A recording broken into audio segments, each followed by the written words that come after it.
A execução de Edith Thompson, um caso de preconceito e tragédia. Eu sou Isabelle Valadares, para histórias, crimes e outras bobagens. Me segue lá na rede vizinha. O ano era 1923. Na fria manhã do dia 9 de janeiro, ela era executada. Agora eu vou contar essa história do começo, sendo redundante, como eu gosto de ser. Bora começar lá no começo. Edith estava numa cela de prisão.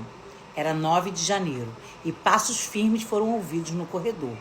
Era o grupo de carrascos chegando para fazer a execução da moça. Ela tinha apenas 29 anos de idade e estava praticamente inconsciente, porque seu desespero durante todos aqueles dias de espera fizeram com que os médicos ficassem sedando-a continuamente. Ela era uma mulher desesperada, sendo acusada por um crime que não tinha cometido. Ela mal reagiu, foi amarrada pelos pulsos, pelas pernas, e os guardas falaram: vamos logo acabar com isso. Chegaram numa cela onde tinha uma corda preparada para o seu enforcamento. O carrasco foi muito rápido, mas o que levou Edith a essa sentença? Ela era casada com Percy Thompson. 3 meses antes da data do seu enforcamento, ela tinha ido assistir a uma comédia no teatro com o marido. E nem imaginava que seu destino estaria traçado ali e de forma irreversível. Na saída do teatro, Percy foi atacado por um homem e esfaqueado várias vezes no pescoço. E quem era o assassino? Fred Bywaters, amante de Edith. O cúmplice? Ninguém. Ele nunca negou o crime desde o momento que ele foi apanhado. Mas ele disse que Edith não tinha nada a ver com aquilo e que ela estava fora, não sabia nem dos planos dele. Mas o tribunal queria alguém para condenar. E o que condenou Edith nesse caso? Edith conheceu Fred quando ele ainda era uma criança. Depois ele voltou da Marinha para Londres e ficou hospedado na casa dos pais de Edith. E foi assim que começou esse affair. Várias vezes ele via Percy tratando muito mal Edith. Edith era uma mulher que trabalhava fora, numa chapelaria, e já tinha crescido para um cargo tipo de gerente.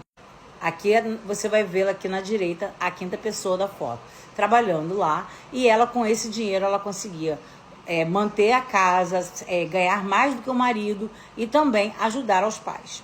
Isso para a época já era algo bem preconceituoso, principalmente para outras mulheres, e ela não queria ter filhos.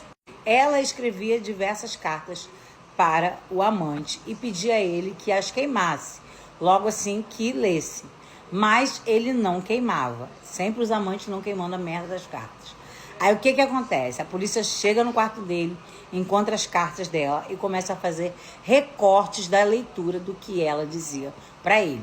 Ela dizia que teve mulheres que perderam 3 maridos e ela com um só não conseguia perder aquele, que o martírio dela iria seguir porque ela não queria magoar os pais. Resumindo, o júri interpretou que ela induziu Fred a cometer o assassinato, se colocando como vítima. Era o fim da era vitoriana, as mulheres não tinham muita voz e um júri completamente machista quis executar Edith e também o amante. Então começaram a chover toneladas de assinaturas pedindo a liberdade de Fred, dizendo que ele não tinha culpa de ter sido seduzido pela beleza de Edith. Na cabeça das feministas também rolava o seguinte: como que uma mulher independente que trabalha fora vai assassinar o marido?